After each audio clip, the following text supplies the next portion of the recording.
Hi, I'm Paul Ford. And I'm Rich Ciotti. We're the co-founders of Aboard, and this is the Aboard Podcast. We might change the name. Woo!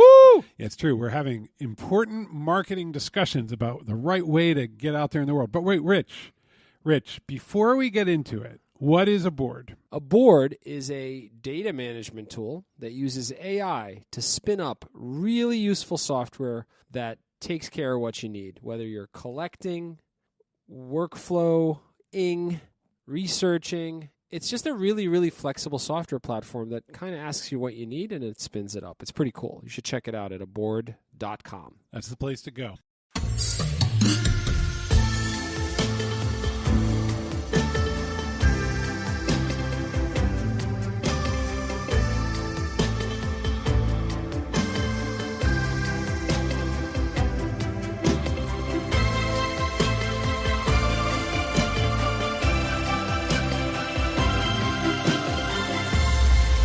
Let's have a podcast.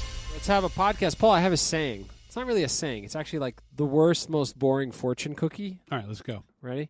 I've seen really lousy software succeed, and I've seen really beautiful software fail. It is true, and it's a really tricky one because you want to build beautiful software, and then you assume that everyone will come and they'll see the beauty. It's so beautiful. Yes. It's so beautiful. I need to give it all of my time and money. Doesn't really work that way, does it? Do No. you know why? Why not? Because everybody's watching 11-second videos and drool is hanging off the end of their mouth. Well, let's actually be really charitable here, which is you build something because you have an ideal state in your mind of what people need in order to be empowered or what they want or whatever. Yes. And you expect them to see it and then enter into that state with you. And commit time to it. That the sort of drool out of your mouth hypothesis, I don't buy that anymore. I actually think that what we're asking people to do is come around to ways of thinking simply by looking at a website and clicking sign up.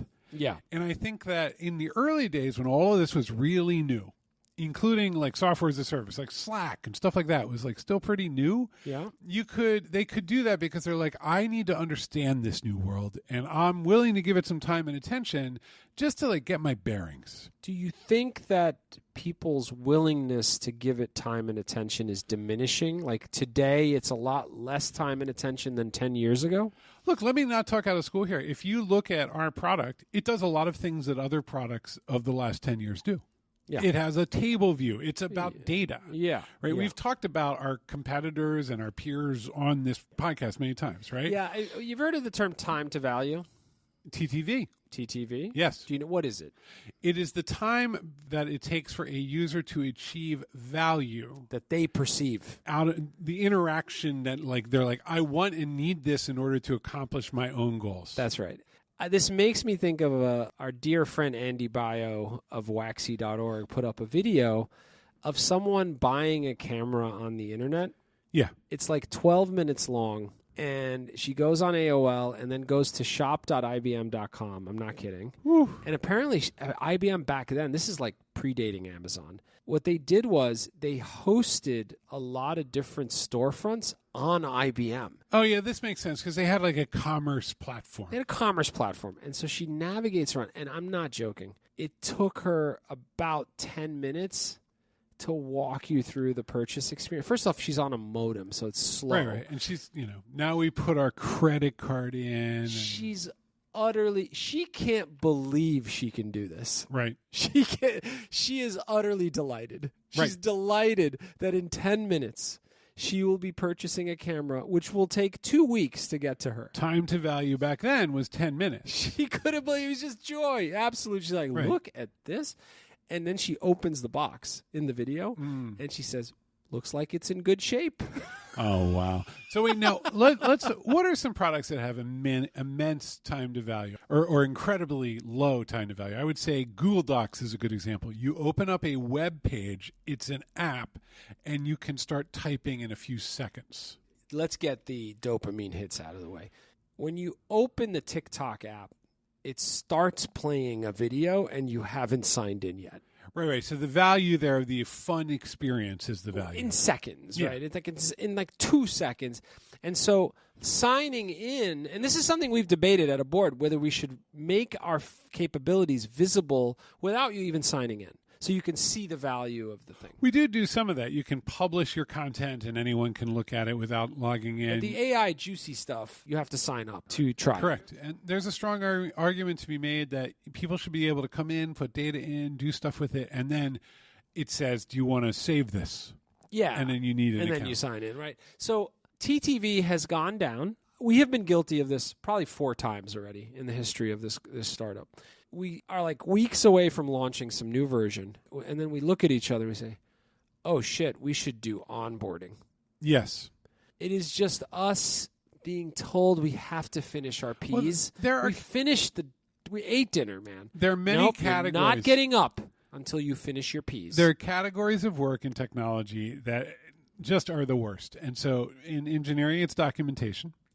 In design, it's sort of like collecting and organizing things into nice folders so that you can find the assets again. Design system? You're just organizing shit. No, cleanup. Yeah, everybody loves the design system. It's the cleaning up and like I know where that stock photo is. Folder called old. Yes, that's right. Yeah. _99. Yeah. In product, I don't even know, but like there is a set. Onboarding is one of those like. It's tough. It's the country that everyone avoids traveling to. Or through. Yeah. It turns out it's similar, in a lot of ways to broader kinds of it's the bridge between the marketing and the product. And so it's kind of a no man's land of product development. Marketing, it's you buy ads and you promote in newsletters and you have the weekly update. Yeah. And product, everybody knows what product is. You click on stuff and it does stuff. In the middle is this zone of like, I will explain to you why this exists. It feels gratuitous and unnecessary for the team that has been staring at the thing for months. Now, here's what I want to talk about today, because I woke up this morning. Okay. And we're doing okay. Things are okay. I'm always going to say that we're doing this is a marketing podcast. I'm always going to say we're doing amazingly well. And in the back of my head, we are doing well. We are. And in the back of my head, I'm always going to go, this is terrible. We must do much, much better. That's what success looks like. I'm a co-founder. What do you That's want? What you're supposed to do, yeah. Okay, so things are going pretty well, frankly. Just flat out. We had a good launch. We're figuring stuff out. All good. But I have X number of users sign up every day. I get an email. Tells me. Okay. Or it's actually a notification in Slack. Let's say it's 10. Okay, low number. 10 users sign up a day. I want to get to 100. I want a 10x the you number. Want a 10x. If it's 100, I want to get to 1,000. So how do I do it?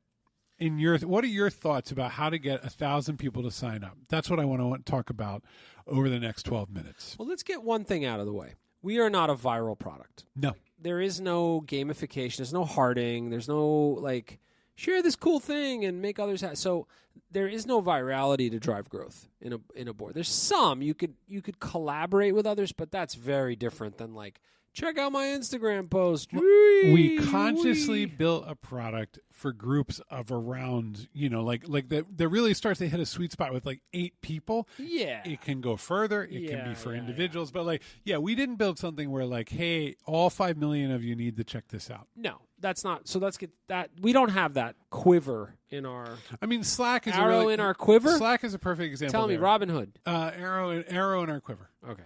No, Slack's a perfect example because once you start chatting and somebody invites more people to chat, it's communication. Off you go. We don't have that in hand, right? And so I would restate your question. Okay. Because through brute force money, you can have a lot of people sign up. You could just if you spent a lot of money. I mean, we can now. Okay, I want 1,000 people to sign up a day, and I want to spend $1,000 per person for conversion. I can absolutely do that. I could spend $1 million a day. Yeah, and I could get those signups. Yeah, you just buy them. I mean, you're not buying them literally, but you're putting so many eyes on the platform. 2% will click through, right, and they give it a go. That's the wrong question. Well, that's what Monday.com does, literally, right? Just millions of dollars get spent on marketing, and millions. It's a very, very long and narrow funnel. You got to jam a lot of. It's sort of this 10-year spreadsheet where it's we'll get this many to sign up, we'll spend all this money, and then enough of them will pay that over 10 years it'll make a lot of sense if they can retain them. So there's churn, right? That is the next guy's problem. That's the next guy's problem. Okay, so the question to ask isn't how do I get more to sign up? That's easy to answer. Money. Okay. Some ads, marketing, buy some smart ads, marketing, and spending X amount of money. Sponsor some podcasts, sponsor some newsletter. There's a million ways to do it. Well, this is the concept of cost for acquisition, right? So it's sort of like and if you told me my cost for acquisition was $5-10, that's a pretty good deal. Yeah, the issue is that signed up user acquisition is relatively cheap compared to whatever metrics you have to effectively anoint someone as an engaged user. And we actually know those metrics. We're not going to share them because it's our secret sauce at a board. Retention. If a user does like 5 or 6 different things in a board, they stick around. And when they stick around a long time. Yes, it's actually that's right. impressive. That's right. So how do we get them to engage the product so they can cross those hurdles and then become effectively invested in the product, committed? By the way, I think one of the things that is probably keeping people away from engaging the product is it's not clear when we're going to shut it off. Like, we don't take your money. Money is funny. Money isn't just paying for services. It's stability. It's a promise, right? Like, there's a contract now between us and you, and hopefully by me giving you money and others giving you money means you're going to be around, you're going to pay your bills, and I can rely on you for my information. We don't have that yet. And so I'm not that shocked. Like, we want our retention rates to be better, but let's face it, a company department isn't going to commit to a board until we are showing them that we're going to be around, and money is one way to do that. That's fair. Like, and that's on us to communicate that. That's fine. No, hold on. Let me go back because so I said, Rich, let me go get 10, 100, 1 million new users a day. And you said, absolutely, go for it, but you have to spend a certain amount of money, and you can do that. But then you said, but that's actually the wrong metric. The right metric is engaged users. So now so let's say that I have X number of people coming in. How would you do it? Because it's like, let's say I have 1,000 a day, and I'm pretty sure I can get 300 of them to be engaged. Okay. And then there's another break that hurdle. down for. That sounds like I'm doing a magic trick. Like, what does that even mean? Let's say I'm Adobe Photoshop online. Okay. I get 1,000 people to come in. 70% of them scribble, circle, and leave and never come back. Now Sure. I got 300 left. Okay. It's free so far. It's free so far. Okay. Now, out of the 300 I have left, a couple seem to fiddle around with some AI features. They're trying some things. And then they leave. And then for 5 days, they don't come back. Okay. All right? And let's say now I'm down to like 100 people. So Did they sign in? Yeah, they had to sign in to see the tool. Okay. So they're in. So 300,000 signed in. 365,000 a year new users. Yes. And 1/3 of that, roughly, a little less, is seems to show up more than once. Well, no, I didn't say that. Maybe. I mean, okay, but they'll do more. Let's keep it simple. 1,000 signed in. Okay. 30 touched the tool in a meaningful way. Poked around, tried the fill feature, the layers. 3%. 30%. No. 30 out of 1,000. That would be 300 if it was. No. 30% is what I meant. Okay, so 300. 300 users. Okay. Now, of those 300, they poked around, they played a bit, and then they left. Okay. Out of the ones that left, 100 came back. And now they blurred. Right? And they blurred. Yeah. And they actually here's what I think is probably a spectacular metric for Adobe. Upload photo. If they upload a photo, that means they want to manipulate an image. Nobody draws with their mouse on a browser. When they upload a photo or upload even better metric, the golden metric is probably like uploaded 5 or more photos. Okay, so they've brought their data. So now what they're doing is they're saying, I'm willing to have a relationship here. I'm going to give you a little of me. That's right. And the number, look, what's a smashing success? Out of the 1,000, if 75 uploaded photos, that's 7.5%. Yeah. Yeah. That's good. It's in the world of SaaS. As long as your cost for acquisition is in the dollars, not the hundreds of dollars. Correct. 7.5% is an extremely good engagement rate. Now, this is very different than the enterprise sell where you might spend $1,000 on a lead. Yes. Because that's very different. We're not going to even get. We should have another podcast about that. No, but I mean that was our old world, right? But this world is like I need lots of people. Volume. Yes. This was what's so unusual about ChatGPT. ChatGPT probably had an absolutely outlandish engagement rate because it was so. That comes once every 20 years, frankly. Like that was an unusual aberration in this world or sign in and touch something. Apple products where people line up outside the door to get the thing. I mean, those are engagement rates that are just golden, right? Like, Well, they happen very rarely. You know what's brutal is the narratives in the industry love to favor those kind of products. Like, here's how to make the next iPhone. Yeah. And that is less than 0.1%. Everybody else has to do marketing, has some spreadsheets, look at some decks. Yeah, it's a grind. It's a grind. And it's one of the hardest things. But I think like the point here is like that I want to make is like you got to actually celebrate that grind a little bit. Nobody does. It sucks. It does, but it's also like you get results. I woke up, like I'm telling you, we're making a transition right now from launch mode. You know, we did this sort of big relaunch. We're in market mode. There is no we kind of jokingly and not so jokingly called this version 3 of a board. There is no version 4. This is the one. This is the one, and I think what we're acknowledging is this. And if there's one takeaway I would share with whoever's listening to this thing, all 6 million of you. Yes. It's this. You're going to look at your engagement numbers, and as a product team, you're going to think, if we could just add that one feature, the world unlocks, and there is no such thing. There really isn't. There really isn't. There really is no such thing. What you can do is lower the friction in those first crucial 2 or 3 minutes, present value quickly, and this is where I think marketing and product synthesize, which is when you bring those people to the door, have you vetted out a particular audience with particular interests that your product can resonate for them, so that your product can resonate for them. People don't make the leaps to generic products, right? This is real. I mean, this is actually really tricky because, and this is also a complicated and difficult part of working inside of marketing. I don't need 1,000 bus drivers to sign up for a board. I love taking the bus. I say hello to my bus drivers, and I can't drive worth a damn, so God bless them. But they don't need what I have. No, exactly.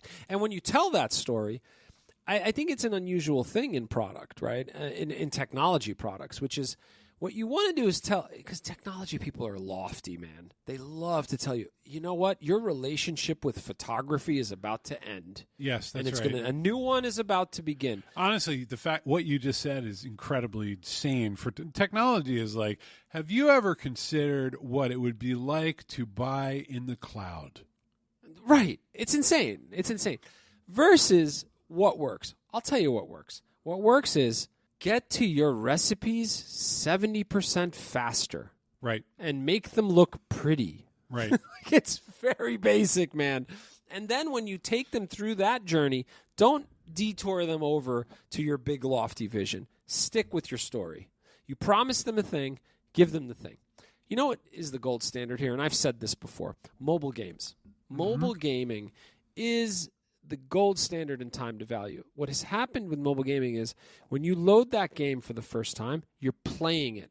And in fact, there's a game for iOS, and I think it's on Android too, called Agent Intercept. Okay. Where you ever see like the old James Bond movies where the opening scene is not the credits? It's like an action scene. Agent Intercept starts you in a like high-speed chase and teaches you how to play, teaches you the controls in the first minute or so. Sure. And tap left to drive left. They make it super easy so you get a quick, satisfying success. And then about a minute in, the logo comes in. Yeah. And says game title, let's play, you're the guy, right?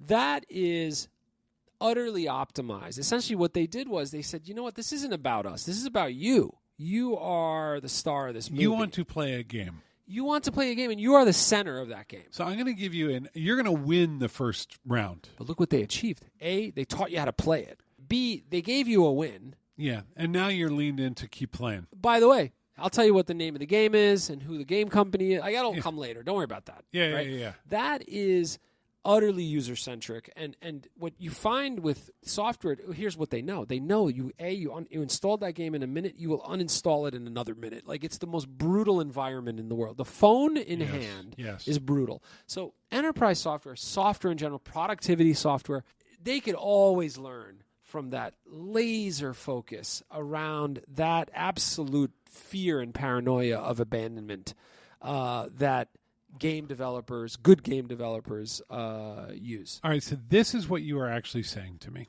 So I came in, I said, and this is true. I did wake up this morning and say, how do I 10x the number of people coming in? That's what you want in an executive. So thank you for thinking that. But hold on.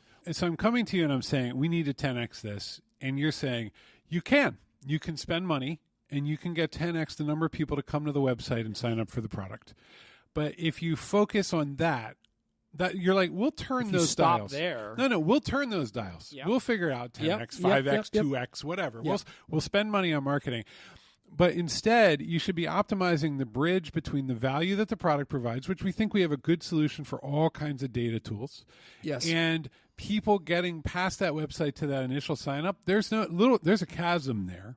Yes. And it takes a long time to cross the chasm. And you need to actually we need to have so many bridges that it feels really easy to just get from no bottlenecks, just point A to point B. Absolutely. You know what it takes more than anything else? Humility. Because it is arrogant to think that everyone is going to, A, understand what you built, and B, feel committed and invested in spending time to understand it if they don't right away. All right, let me pitch an idea I just had, and you can tell me this is a bad idea. I'm going to start a daily newsletter. I'm not committing to this. I'm just saying this is what we could do. Okay. The daily newsletter would be one kind of cool, interesting use case for our software because it has hundreds. It's got AI in it, so on and so forth. Yep. And then you sweeten it with 3 interesting links from the world of technology and elsewhere. That sounds pretty great. And in 5 days... Are you making this commitment? Not yet. Okay. Not yet. I'm just saying, like, what I'm doing is I'm throwing out what that bridge looks and feels like. It's not simply come to the website and it says, like, here, you can do this and that and the other. It's like I have to build this relationship with... many people are on our mailing list right now, but like this would probably start with 12 people. Like it would just like get them to sign up for the daily. Yeah. So a board daily, is that the kind of mechanism that you're thinking? I'll tell you, I would take it one step further, which is every so often I have tried products, I've gotten on their list, and they didn't wow me, but I didn't unsubscribe. I was just wanted to keep tabs on them. And what I would often see over a period of months is that they kept at it, and they got better and better, right? And they got better at it. And so it's not just a matter of like constantly selling to me, but more like, hey, we heard you, we learned, and we've made some big improvements, and we want to talk to you about this new release. I'm the same way. I appreciate velocity. I really do. It's not just that. It's also that's more of a dialogue than it is somebody marketing to me in my inbox every day. Or whatever. Like that's much more appealing. So, hey, we saw this was our number one demand. We wanted to take our time with it, and we're excited to share it with you. Like that means that not only am I marketing to you, but I'm also listening to the community that's around the product. Now, obviously we're going to still have our weekly newsletter and we'll have our podcast, but let's say we did the daily. So it would be like, here's a cool application. Here's a thing that's getting better because we heard you. Yep. And here's a couple cool things that are outside of our world just to kind of keep the conversation going. Not long. Our weekly is a meaty newsletter today. Yeah. This would be a shorter. This should take 1 minute to read. That sounds great. That's a relationship. Maybe I'm doing that. The other thing that obviously... I love it when you assign yourself work. The other thing... Also, you're getting an email from Paul Ford every day in your newsletter. You lucky devil. In your email. The other thing I think that's obvious and that we're not talking about here is, like, I have a scheduled meeting next week where I'm going to watch somebody try to solve a problem with the product, and we're going to see where it breaks. This is somebody who really wants to use it, and then we're going to start a feedback loop that way. We're getting very interesting questions from people about, can I import this? Can I do this? A lot of import questions. Yeah, and so like following those through, because those are time to value questions. Absolutely. I would like to shorten the time to value with the board is what they're saying. Yes. Okay, so this is good. This is about humility. All right. This is about listening. And this is about not assuming that you've built something so spectacular that if you just bring them to the door, they will come in and hang. They just won't. I think that's real. I think if I could get those 10x signups per day, I don't know if we can retain them with the platform just yet. We got to keep that never ends. Yes, that's right. Never that's the ever word. ends. Right? So that is a good reframing, and I like and appreciate that reframing. Well, it's my pleasure to assist you here, Paul. Yeah, you're a good management consultant. All right, so look, that was a good conversation, Rich. Who should sign up for a board? Who should use it? Who's it for? I'm not going to use the word prosumer. I'm not going to do it. I know you're trying to bait me. Prosumer is a good word. You're a pro. And you're a consumer. Yeah. Or you're an organization that needs to build something pretty for your team. If you're managing workflow, if you're collaborating together around data, if you're dealing with a spreadsheet to keep track of things, you should check out a More board. and more of our conversations are along those lines. It turns out that there is a shocking enterprise hunger for usable software. Yeah. And I don't want to go into that. Go play with it at aboard.com. That's right. And send us an email at hello@aboard.com. We'd love anything, podcast topic suggestions, thoughts, and comments. I have an idea. Yeah? Email us at hello@aboard.com what to call this podcast. And if you win, we will send you 5 hats. Not kidding. No, we definitely have 5 hats. And I will give you 3 free years of Aboard once it's monetized. There you go. Or 2. 3? 3's fine. 3's fine. Fine. And then, check out this podcast at aboard.com because we have transcripts. We have sort of like all the sort of niceties to keep it accessible and useful. We're pro. Yeah, we're doing it right. All right, Richard, I will talk to you next week. Have a healthy and happy week. Bye.